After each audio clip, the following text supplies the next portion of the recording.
Adi, kamu tahu nggak? Gaji aku bulan ini kurang dari biasa. Bila aku tanya Mando, bilangnya potongan levy untuk pekerja asing seperti kita. Serius? Tapi levy tu bukan tanggungjawab kita. Aku ada pergi berjabat tenaga kerja minggu lalu. Pegawai di sana cakapnya jelas.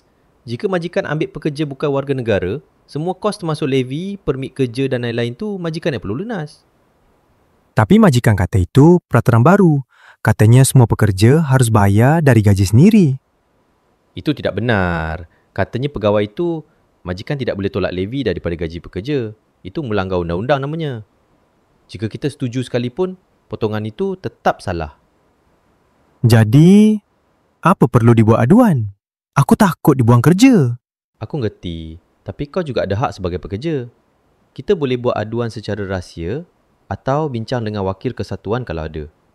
Kalau kita diam, nanti ramai lagi yang kena. Betul juga ya. Aku tidak mahu orang lain jadi mangsanya. Terima kasih Adi. Nanti tolong aku. Kita buat aduan ya. Sudah tentu. Sama-sama jaga hak kita, Rahim. Kita datang cari rezeki bukan untuk ditindas. Payang tak semestinya gelap. Tapi kalau undang-undang tak masuk, pekerja akan terus jadi mangsa.